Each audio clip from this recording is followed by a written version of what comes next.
eu quero falar hoje aqui com vocês o que vem a ser tanto que nós falamos em eficiência energética e em climatização. O que vem a ser isso? Deixa eu só entrar na apresentação aqui.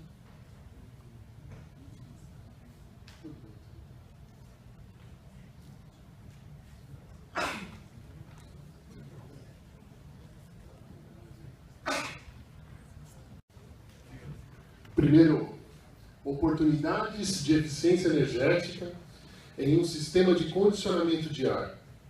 Basicamente, eu quero pegar o gancho para falar de refrigeração natural e resfriamento solar. Resfriamento solar, isso é possível mesmo, isso existe? A gente vai chegar lá.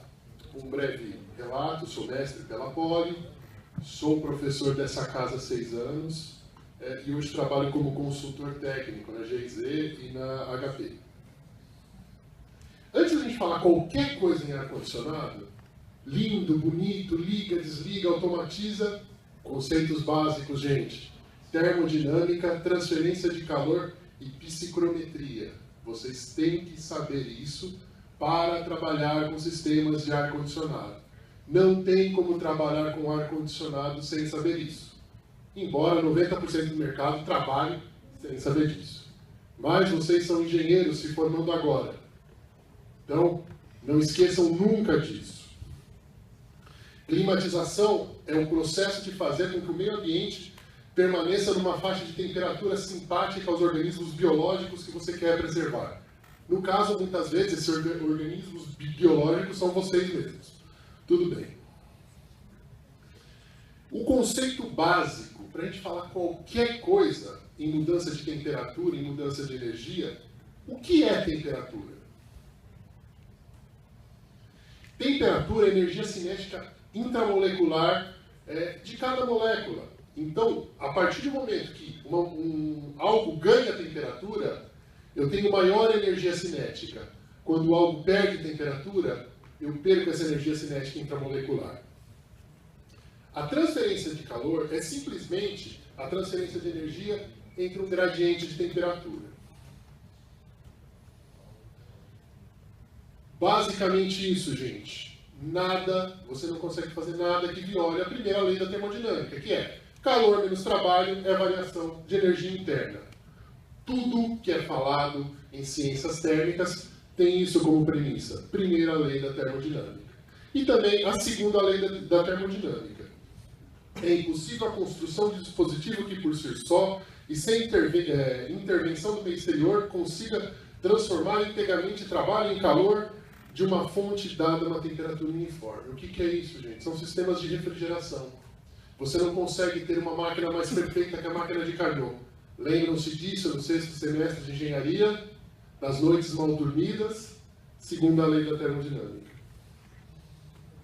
Transferência de calor se dá de 3 formas, que vocês já são quase formandos, tem que ter isso aqui na ponta da língua.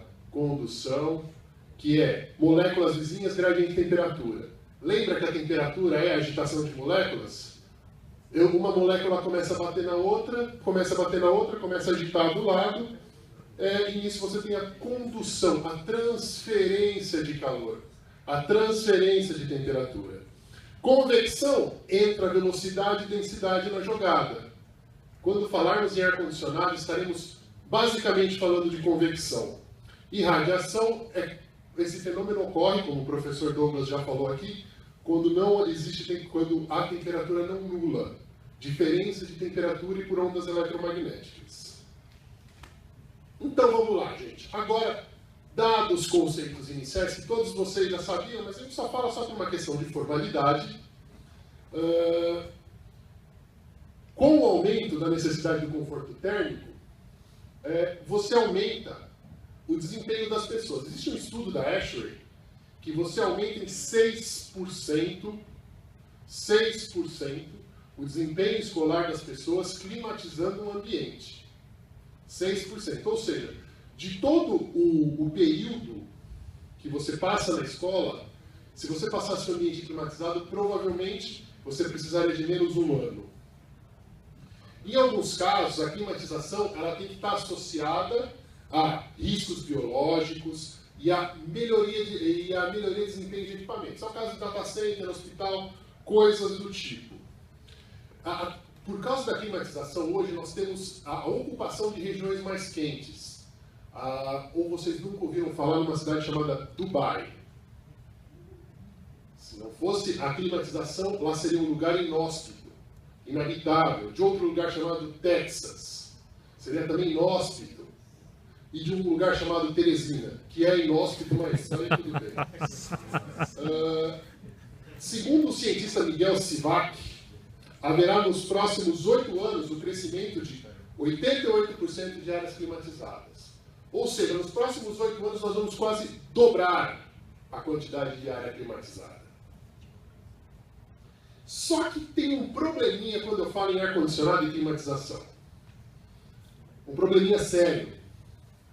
O ar-condicionado consome muita energia. Em 2000, e nós passamos aqui por um momento grave em relação à energia. A gente precisa de um crescimento de demanda constante. E isso não acontece, principalmente no nosso país. Independente de ideologia política, isso é uma regra. Geralmente, infraestrutura elétrica não costuma dar voto. No ano passado, quase 30% do ano, a energia consumida no Brasil veio de termoelétricas. Isso é um crime para o meio ambiente, isso é um custo altíssimo. Os ar-condicionados, eles chegam, num edifício comercial, como o professor falou, todo selado, ele consome entre 40% a 50% da energia, se bem dimensionado.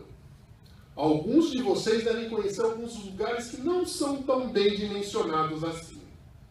Aí ele vai consumir um pouquinho mais. Outra coisa, fenômeno dos transportes. Você lembra do nome dessa matéria? Também conhecida como mecânica dos fluidos e tal. Você precisa fazer o transporte de energia. E como você faz isso? Através dos fluidos refrigerantes. Fluidos refrigerantes são bons? São.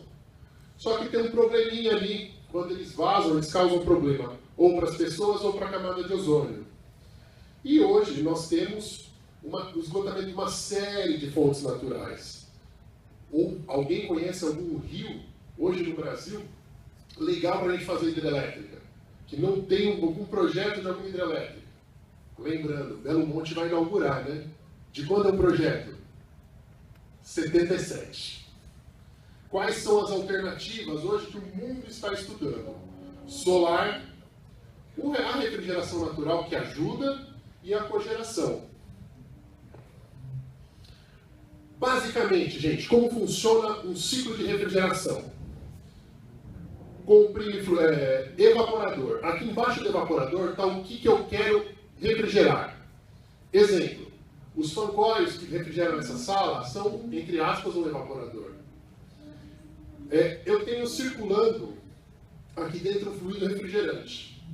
Esse fluido refrigerante tem que passar por um compressor, que é o que eu cedo energia para ocorrer essa circulação, para ele roubar calor do meio evaporador e ele jogar esse calor em algum lugar. Onde é esse lugar que ele vai jogar? Ali em cima do condensador. Tá certo? Ali onde vocês colocam o tênis atrás da geladeira para ele secar mais rápido. E como eu tenho um fluido muito quente que joga energia, um líquido quente que joga energia atrás da geladeira, atrás do ar-condicionado, e ele volta a ser frio aqui embaixo. Dispositivos de expansão. Lembra? Pressão sobre vezes volume sobre temperatura em um estado é igual a pressão vezes volume sobre temperatura em outro. Quando eu tenho uma expansão, cai o volume, cai a temperatura, cai o volume, cai a pressão, cai a temperatura. Então está aqui. Rejeição de calor no condensador, refrigeração de ambiente no evaporador e consumo de energia no ar-condicionado. Aonde eu tenho oportunidade de economizar nesse sistema? Nos 3 lugares. E eu quero mostrar isso para vocês agora. No compressor, eu posso melhorar a eficiência energética dos equipamentos. Eu posso cada vez ter um compressor melhor. Mas aí vai existir uma limitação mecânica. Chega um ponto que eu não consigo mais melhorar. Quem trabalha com ar-condicionado, vocês dificilmente vão encontrar algum chiller, alguma centrífuga com COP maior que 7. Se vocês encontrarem, por favor, o fabricante pode divulgar no catálogo que existe, mas eu duvido. Equipamentos por refrigeração por absorção. Eu vou explicar para vocês o que é isso. Energia fotovoltaica. Eu posso acionar aquele compressor com a luz do sol.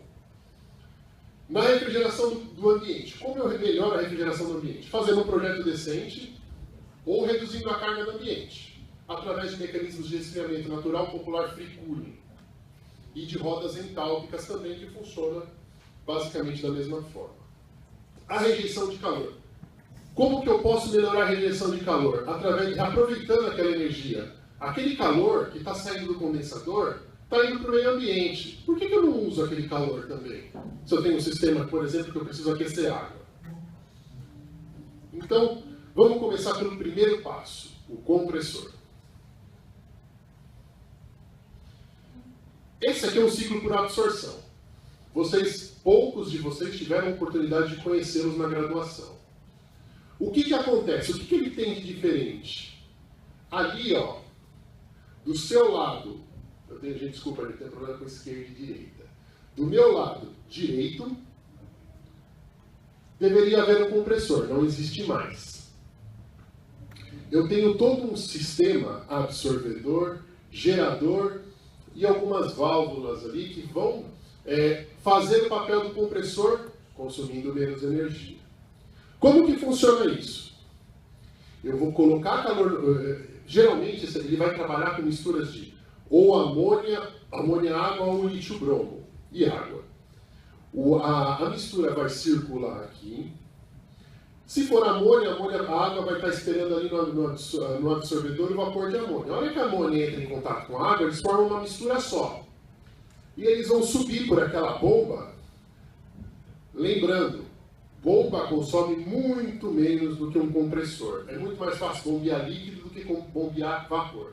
Ela vai subir ali em cima do gerador. O que acontece no gerador? O gerador vai receber uma fonte de calor externa e vai fazer a separação do vapor de amônia e da água. A água volta ali para o absorvedor e fica esperando o vapor de amônia terminar o ciclo. O vapor de amônia vai ali para o condensador, ele vai perder energia, ele vai trocar calor com o meio, vai jogar calor para fora, vai perder energia, vai passar por uma válvula de expansão, vai se resfriar, vai refrigerar o ambiente e volta no absorvedor. Aí, vocês lembram que ali no nosso sistema anterior, o condensador ele precisa de uma fonte de calor para fazer esse círculo funcionar. Ok? Você vai fazer isso elétrico? Não. Existem outras formas. Alguém um dia falou, pô, nossa, se eu consigo fazer, eu preciso de uma fonte de calor, qual é a fonte de calor do planeta Terra? O Sol. A ideia de fazer refrigeração solar não é nova. Edmund Carré pensou nisso em 1878. Então ele colocava um concentrador solar, aquecia a água, e a água aquecida passava por um trocador de calor e entrava em contato com o gerador de vapor e fazia todo o ciclo de refrigeração.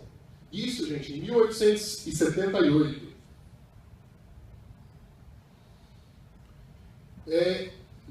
E daí, então, se desenvolveram outras técnicas, usando esse chiller por absorção, adsorção, sólido dessecante, líquido dessecante, e um outro tipo, muito popular hoje, são chillers elétricos fotovoltaicos.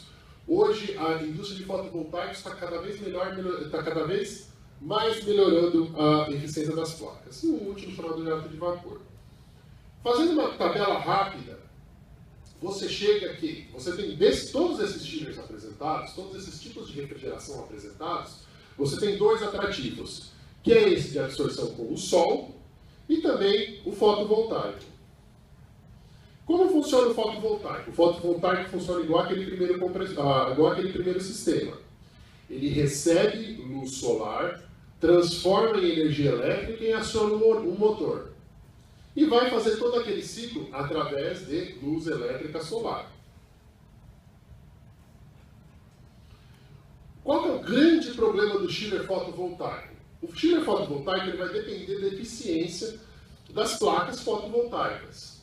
Hoje, quando a gente fala em placas fotovoltaicas, a gente está falando na eficiência numa ordem de no máximo 16, 17%. Ou seja, de toda a capacidade solar que ele tem, ele vai transformar só 16% disso em energia.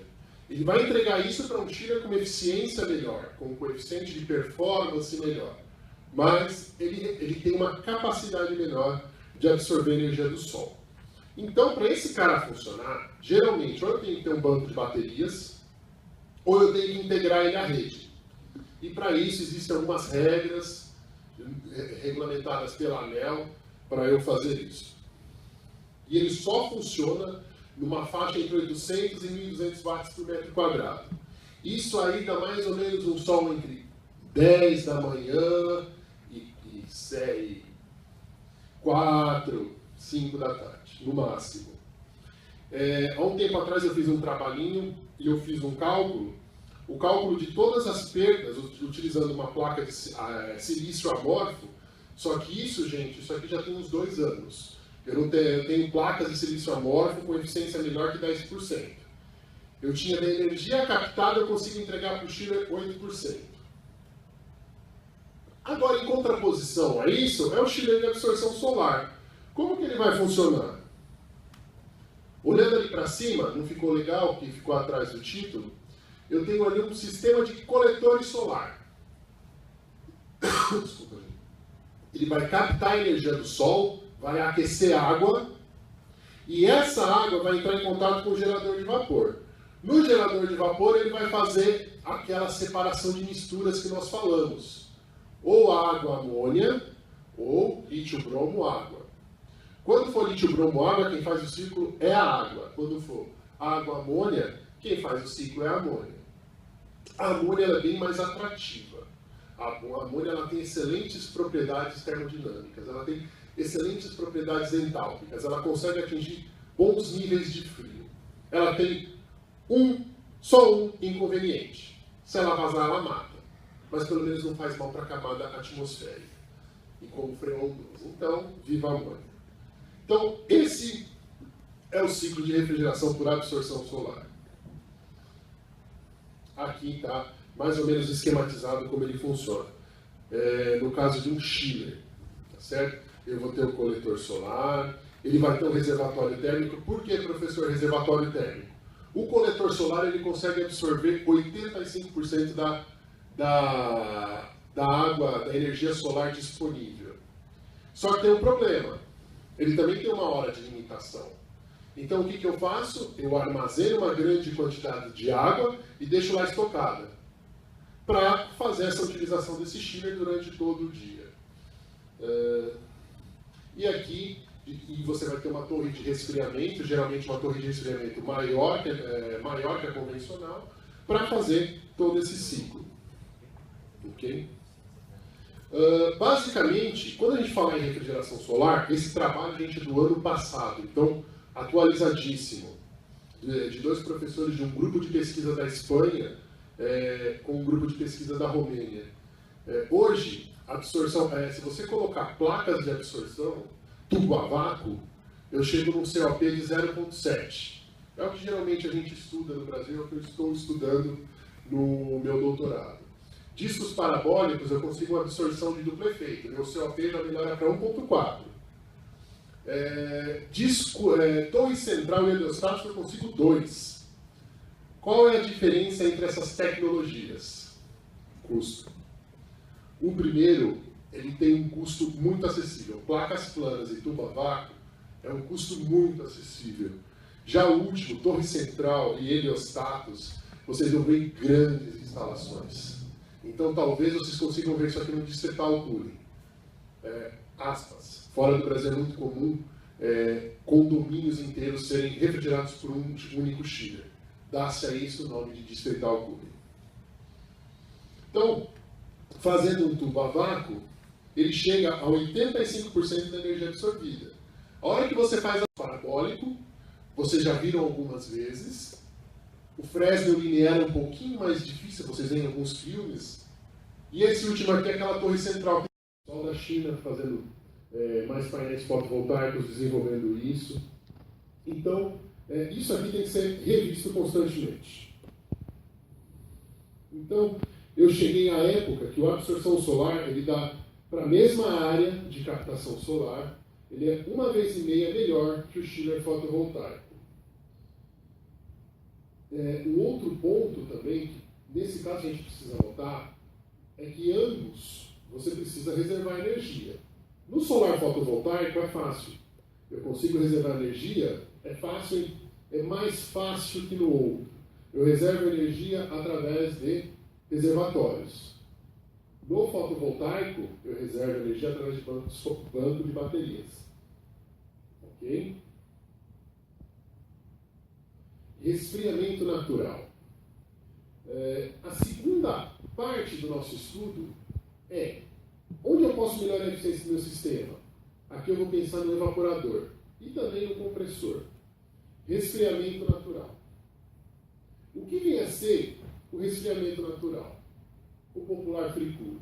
O popular free cooling é quando eu climatizo ambientes utilizando alguma condição do ambiente exterior.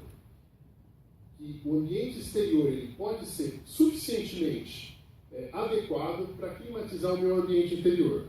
Resfriamento natural direto. É quando simplesmente eu abro janelas, eu abro dampers e jogo ar para dentro do meu ambiente, abaixo a minha temperatura. Ok? Sem utilizar ar-condicionado. Resfriamento natural indireto. Vocês já ouviram falar no equipamento chamado torre de refrigeração? Ela está em um sistema de ar-condicionado, geralmente para refrigerar um chiller. Dependendo da época do ano, eu posso desligar o chiller e com a água da torre de refrigeração, através de trocadores de calor, eu refrigero o meu ambiente. Outra coisa, eu posso ter uma instalação pensada num lugar que seja uma grande fonte de frio e usar aquela água do frio para também refrigerar o meu ambiente. E o último que chama Heat Pipe System. Quando eu já tenho um sistema de refrigeração, por exemplo, uma câmara frigorífica superdimensionada, eu faço essa troca e refrigero o ambiente. Esse aqui é o refrigeramento natural direto. Eu pensei aqui num ambiente de CPD, que você tem uma alta dissipação térmica e você tem um ambiente exterior favorável para fazer isso. Então eu vou abrir alguns dampers, vou ligar alguns ventiladores e vou refrigerar meu ambiente. Na área de conforto, uma solução muito utilizada é a roda entálpica. Por quê? Nem todo o ar-condicionado é utilizado. Então o ar-condicionado que está voltando para a máquina do retorno, ele entra com a reposição de ar e faz essa troca. Agora, o resfriamento natural indireto, que nos últimos anos teve um grande desenvolvimento. Pelas cores, vocês devem imaginar de quem é essa instalação. Essa instalação é de uma grande empresa de computadores, feita na Islândia. Então, o que eles fazem lá? O mar da Islândia, os mares do norte, eles têm uma temperatura muito fria. Então, ele bombeia a parte da refrigeração é realizada através de captação da água do mar. Eu passo isso por trocadores de calor. Isso vai para a minha central de água gelada, passa pelas bombas e refrigera o meu ambiente. Esse aqui é aquele caso das torres que eu já falei com vocês. Olha, chegou uma condição lá fora que a minha torre de refrigeração está dando uma temperatura legal de refrigeração, está dando uma temperatura legal de água para refrigerar o ambiente. O que eu faço? Desligo o chiller, deixo só a torre refrigerando. A torre, geralmente para um chiller de 400 PRs, que vai mais ou menos utilizar uns 300 kW, eu vou precisar de uma torre que usa 40 kW. Então a torre consome muito menos que o chiller. Ela consome água, mas você coloca a quantidade de água de reposição mais energia elétrica, não chega nem perto do que você paga, o valor da taxa que você vai pagar, os recursos que você utiliza para consumir os 300 kW.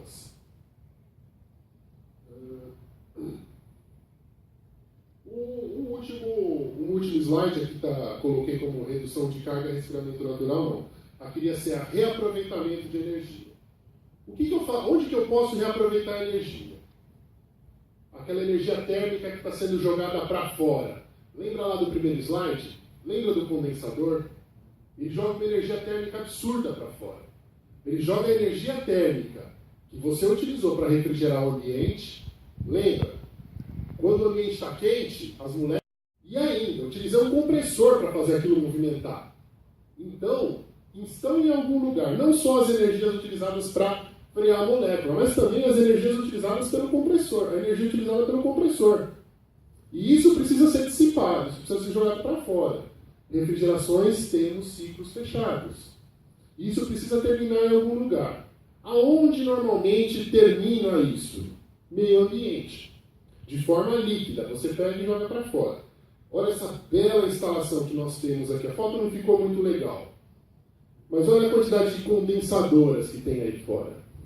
Vocês com certeza já passaram em algum prédio e tem uma série de condensadoras. Além de um desperdício de energia térmica absurdo, isso é feio. Tem algo mais feio que isso. Os famosos aparelhos de janela. Que além de ser feio, vira ninho de pomba. Então, gente, como a gente otimiza isso? Exemplo, hotel. Hotel é um sistema que você precisa aquecer água. Então, eu vou pegar parte desse calor que está sendo jogado para fora e vou utilizar para aquecer água para o pessoal da cozinha, passando um trocador de calor e vou fazer esse aquecimento de água. Entre outras coisas, gente. Esse mercado de oportunidades de eficiência energética é algo gigantesco. É algo agora, senhores, vocês engenheiros recém-formados, tem que pensar nisso cada vez mais e mais e mais e mais. Lembra daquela curvinha? Preciso climatizar. Daqui a 8 anos quase vai dobrar e a energia está acabando. Como que eu equaciono isso? Então, gente, quando estiverem nos seus escritórios, fazendo seus projetos, lembrem-se de eficiência energética. Então, aqui é mais ou menos aquilo que eu falei do hotel. Eu estou aquecendo água, eu tenho água quente aqui, através também do calor proveniente dos condensadores. Gente, muito obrigado professor Douglas, ao Walter, a todos aqui. Estão aqui meus e-mails, se alguém quiser entrar em contato, perguntas. Muito obrigado.